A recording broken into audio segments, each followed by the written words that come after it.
Now to a fascinating battle between the Daily Wire and comic and YouTuber Steven Crowder, who Daily Wire offered $50 million to over 4 years. But Crowder said the offer and its restrictions were tantamount to a slave contract. Big tech is in bed with Big Con.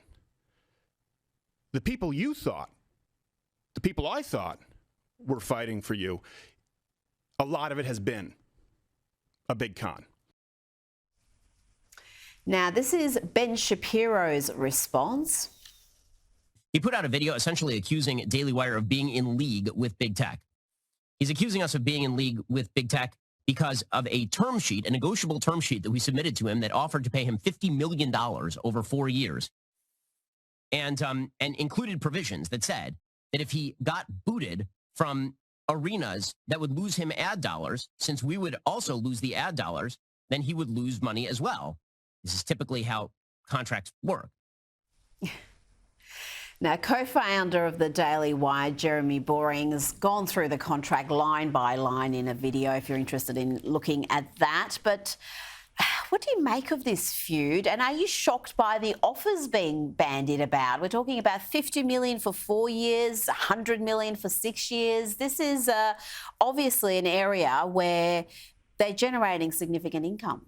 Yeah, those numbers, I think, do sort of make you have a second take, and especially for all of us that are in the media. But I think if you think about it, I could argue why, because Steven Crowder is like a top 5 person on the conservative right in terms of his audience, 6 million users, generating so many views, millions of views. So like the math probably follows that. In terms of what this is, it's a grab the popcorn moment, and everybody's having a field day with it because it's right-wing media battling and spilling out their dirty laundry into the public. So people are loving talking about it, but I think it's just contract negotiations gone awry.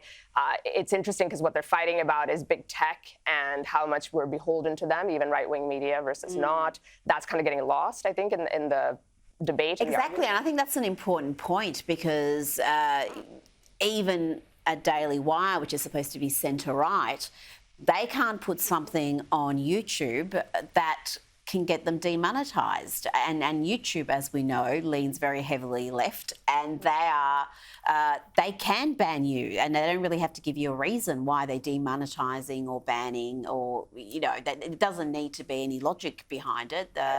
As we saw with what the Twitter files have revealed, there's all sorts of issues with big tech and bias.